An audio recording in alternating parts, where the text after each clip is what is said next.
नमस्कार दोस्तों, स्वागत है आपका हमारे यूट्यूब चैनल पर। दोस्तों आज की इस वीडियो में हम लोग जानेंगे वैलेंसी संयोजकता के बारे में। दोस्तों ये वैलेंसी संयोजकता है क्या, जरा आप लोग ध्यान दीजिएगा। 11th क्लास का सबसे अच्छा ये चैप्टर माना जाता है संयोजकता वैलेंसी। दरअसल वैलेंसी संयोजकता का मतलब होता क्या है दोस्तों वैलेंसी संयोजकता का मतलब होता है कंबाइनिंग पावर, यानी पावर ऑफ कैपेसिटी। दरअसल संयोजकता है क्या, इसके बारे में जरा हम लोग जिक्र करते हैं। वैलेंसी शब्द ग्रीक शब्द वैलेंटिया से बना है, यानी वैलेंटिया से लिया गया है। इसका अर्थ होता है संयोजन क्षमता। इसका अर्थ होता है संयोजन क्षमता, यानी इसका अर्थ होता है कंबाइनिंग पावर या पावर ऑफ कैपेसिटी।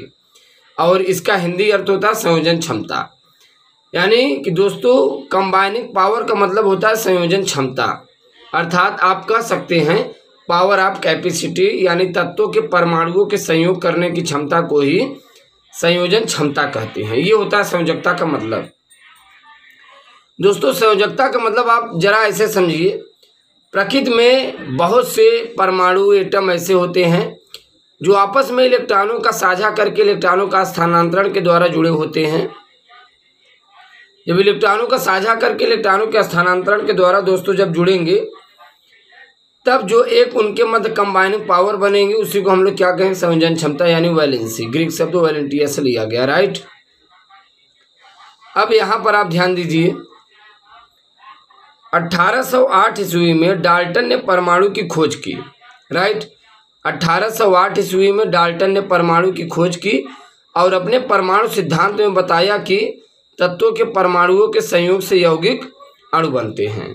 बात समझ में आई? अब जरा आप लोग ध्यान दीजिए, हम क्या करें दोस्तों, परमाणु की खोज सर्वप्रथम किस वैज्ञानिक ने किया था? दरअसल सर्वप्रथम परमाणु की खोज जॉन डाल्टन ने किया था 1808 में। तो जॉन डाल्टन ने दोस्तों 1808 में परमाणु की खोज की और इन्होंने अपने परमाणु सिद्धांत में ही बताया कि तत्वों के परमाणुओं के संयोग से ही यौगिक अणु बनते हैं। ये बात समझ में आ रही है? इसके बाद आप ध्यान दीजिए, इसके बाद आते हैं बर्जेलियस। इन्होंने 1812 ईस्वी में बर्जेलियस ने ड्यूलिस्टिक थ्योरी द्वैतवाद में कहा कि संयोग करने वाले परमाणु विपरीत आवेशित होते हैं, इनके संयोग से उदासीन अणु बनते हैं। ये किसने कहा था? बर्जेलियस ने कहा था 1812 ईस्वी में, राइट। 1812 ईस्वी में बर्जेलियस ने अपने ड्यूलिस्टिक थ्योरी द्वैतवाद में कहा कि संयोग करने वाले परमाणु विपरीत आवेशित होते हैं, इनके संयोग से यौगिक अणु बनते हैं, राइट। 1808 में डाल्टन ने ही परमाणु की खोज की थी और इन्होंने अपने परमाणु सिद्धांत में पहले ही बता दिया था तत्व परमाणु संयोग से यौगिक अणु बनते हैं। अब यहाँ पर आते हैं फ्रैंकलैंड। ये देखिए एक एक स्टेप बाय स्टेप वैज्ञानिकों के नाम आ रहे हैं। ये सबसे इम्पॉर्टेंट फैक्टर आपके लिए बन सकता है दोस्तों। 1852 ईस्वी में सर्वप्रथम फ्रैंकलैंड ने तत्वों के परमाणुओं के संयोजन शक्ति को पूर्ण अंक में दर्शाने के लिए संयोजकता शब्द का प्रयोग किया। अभी आप लोग सोच रहे होंगे कि फ्रैंकलैंड ने संयोजन क्षमता को पूर्ण अंक में दर्शाने के लिए संयोजकता शब्द का प्रयोग कैसे किया। इसका मतलब जरा आप समझिए, यहाँ पे हमने क्या कहा, 1852 ईस्वी में सर्वप्रथम फ्रैंकलैंड ने तत्वों के परमाणुओं के संयोजन शक्ति को पूर्ण अंक में दर्शाने है संयोजकता शब्द का प्रयोग किया, राइट। अब आप इस चीज को आप ऐसे समझिए, जैसे यहाँ पर ध्यान दीजिए, सोडियम है और ये क्लोरीन है। दोस्तों सोडियम धातु है, तो अपने बाहरी कक्षा से 1 इलेक्ट्रॉन क्या करेगा, डोनेट करेगा, और किस में बदल जाएगा, सोडियम आयन में। और जैसे ही दोस्तों सोडियम 1 इलेक्ट्रॉन डोनेट करता है, क्लोरीन इसी इलेक्ट्रॉन को क्या करता है, गेन कर लेता है, और ये बन गया क्लोराइड आयन में। अच्छा, दोनों इलेक्ट्रॉन डोनेट और एक्सेप्ट क्यों करते हैं? ये भी अष्टक की संरचना प्राप्त करना चाहता है, ये भी। दरअसल इसका पहले कैसे इलेक्ट्रॉनिक कॉन्फ़िगरेशन था, यूं 281। अब जब इलेक्ट्रॉन डोनेट कर देता है तो ये ऐसे हो जाता 2,8। इसका पहले क्या था 287 और इसका क्या हो गया 288, राइट। ये बात समझ में आई? इसका हुआ 2,8, इसका हुआ 288। अब ये संयोजन क्षमता का मतलब आप ध्यान दीजिए दोस्तों, सोडियम 1 इलेक्ट्रॉन डोनेट करता है, वहीं क्लोरीन क्या करता है, 1 इलेक्ट्रॉन गेन कर लेता है, राइट। ये डोनेट किया, ये गेन कर लिया, यानी कि यहाँ पर कितने इलेक्ट्रॉन का स्थानांतरण हुआ सोडियम और क्लोरीन के बीच, 1 इलेक्ट्रॉन का स्थानांतरण। तभी तो भाई ये दोनों Na+ और Cl- मिलकर यह बनाते हैं NaCl, राइट, तभी तो NaCl ये बनाते हैं। तो यहाँ पर कितने इलेक्ट्रॉन का स्थानांतरण हुआ, 1 इलेक्ट्रॉन का। तो इस प्रकार से फ्रैंकलिन संयोजन क्षमता को पूर्ण अंक में दर्शाने के लिए दोस्तों संयोजकता शब्द का प्रयोग किया था। अब दोस्तों हम लोग जानेंगे पुरानी धारणा के अनुसार तत्वों की संयोजकता। दरअसल फ्रैंकलिन के बाद वैज्ञानिक आते हैं, अपने अपने मत देना शुरू करते हैं, संयोजकता के बारे में बताना शुरू करते हैं। पहले ओल्ड कॉन्सेप्ट के अनुसार किसी तत्व की वैलेंसी संयोजकता कैसे निकाली जाती है, इसके बारे में जानेंगे।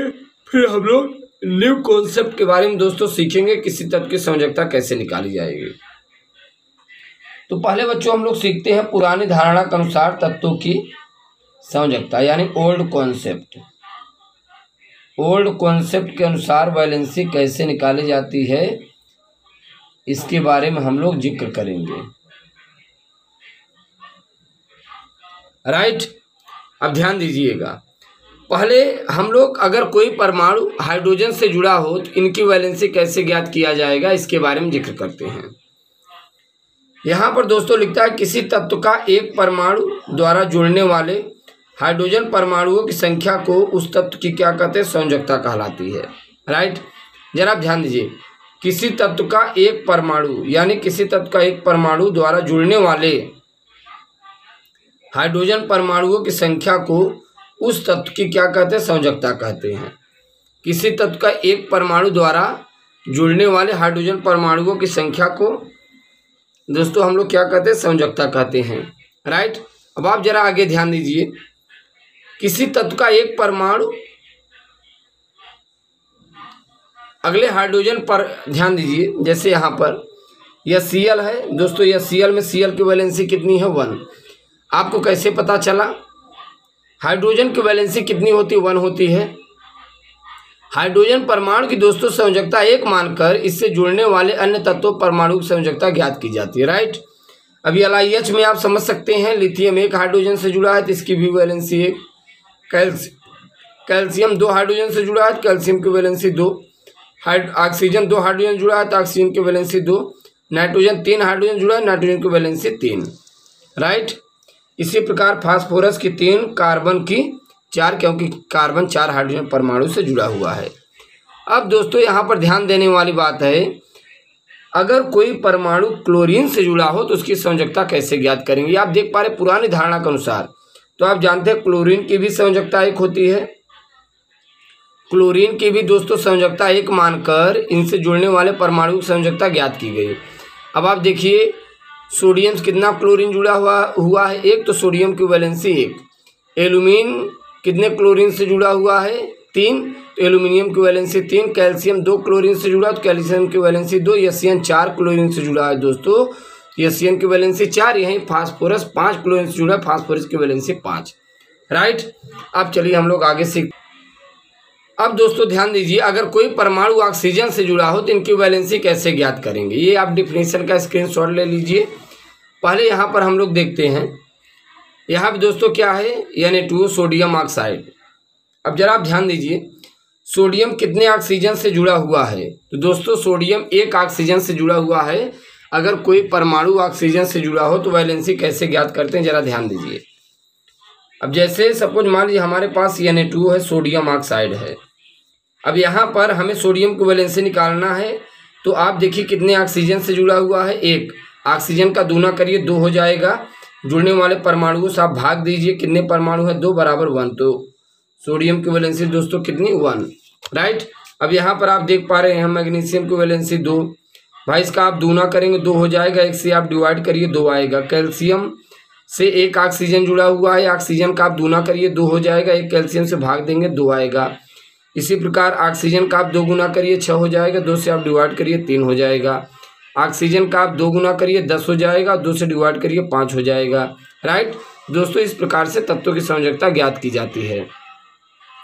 अब यहाँ पर आप ध्यान दीजिए, आधुनिक धारणा के अनुसार किसी तत्व की संयोजकता कैसे निकाली जाती है? तो इसमें बड़ा सिंपल फंडामेंटल है, पहले डिफिनीशन देख लेते हैं। दोस्तों यहाँ पे देखिए क्या लिखता है, किसी तत्व के सबसे बाहरी कोश में उपस्थित इलेक्ट्रॉनों की संख्या को उस तत्व की संयोजकता कहते हैं। अब दोस्तों यहाँ पर देखिए कहता है किसी तत्व के परमाणु के सबसे बाहरी कोश में जो इलेक्ट्रॉन उपस्थित हो वही तत्व की संयोजकता हो जाएगी। आप देख पा रहे हैं सोडियम का एटॉमिक नंबर 11 होता है, इसके सबसे बाहरी कोश में 1 इलेक्ट्रॉन, तो इसकी वैलेंसी 1, राइट। अब इसी प्रकार से आप यहाँ पर देखिए मैग्नीशियम के सबसे बाहरी कोश में 2 इलेक्ट्रॉन, तो मैग्नीशियम की वैलेंसी 2। यहीं क्लोरीन के सबसे बाहरी कक्षा में 7 इलेक्ट्रॉन, तो यहाँ पर देखिए जाम फंस गया। अब हम लोग वैलेंसी कैसे निकालें? एक चीज ध्यान में रखना, अगर किसी परमाणु के सबसे बाहरी कोश में दोस्तों 4 से अधिक इलेक्ट्रॉन हो जाए तो उसे आपको 8 से माइनस कर देना है। जैसे नाइट्रोजन है, नाइट्रोजन का एटॉमिक नंबर 7 होता है, राइट, 2,5। तो आप यहाँ पर देखिए इसके बाहरी कक्षा में 4 से अधिक इलेक्ट्रॉन है, तो 8 से माइनस करिए दोस्तों, कितना है 3, तो ये 3 इसकी वैलेंसी हो गई। यहीं आप ऑक्सीजन का देख लीजिए, ऑक्सीजन का एटॉमिक नंबर 8 होता है, 2,6, बाहरी कक्षा में 4 से अधिक इलेक्ट्रॉन है, तो 8 से माइनस करिए, कितना है 2। यहीं आप दोस्तों क्लोरीन का देख लीजिए, क्लोरीन के बाहरी कक्षा में कितने इलेक्ट्रॉन हैं? 7 इलेक्ट्रॉन हैं, और आप 8 से माइनस करेंगे तो 1 इलेक्ट्रॉन आ जाएगा। तो बाहरी कक्षा में यदि 4 से अधिक इलेक्ट्रॉन हो तो 8 माइनस सबसे बाहरी कोश के इलेक्ट्रॉन, ये फार्मूला है नोट में, इसे आप स्क्रीनशॉट ले लीजिए। अब दोस्तों यहाँ पर ध्यान दीजिए, संयोजी कोश, valency shell. What is valency shell, किसे कहते हैं? संयोजी कोश। दरअसल दोस्तों सबसे बाहरी कोश को हम लोग संयोजी कोश कहते हैं, राइट। जो परमाणु का सबसे बाहरी कोश होता है उसी को हम लोग क्या कहते हैं? संयोजी कोश, यानी वैलेंसी सेल कहा जाता है। ये बात आपको समझ में आ रही है? क्लोरीन परमाणु का तीसरा कोश संयोजी कोश होता है, क्योंकि यही सबसे बाहरी कोश होता है। संयोजी इलेक्ट्रॉन क्या है दोस्तों? संयोजी कोश में उपस्थित इलेक्ट्रॉनों की जो संख्या होती है संयोजी कोश। यहाँ पे हमने कहा संयोजी कोश, सबसे बाहरी कोश संयोजी कोश, तो सबसे बाहरी कोश में जो इलेक्ट्रॉन होगी वही संयोजी कोश। तो क्लोरीन सबसे बाहरी कोश में 7 इलेक्ट्रॉन, तो इसकी संयोजी इलेक्ट्रॉन संख्या कितनी? 7। दोस्तों यदि आप चैनल पर नए हैं सब्सक्राइब कीजिए। इसके बाद हम लोग अगले वीडियो लेक्चर मुलाकात करेंगे। Thanks for watching, thanks for, धन्यवाद।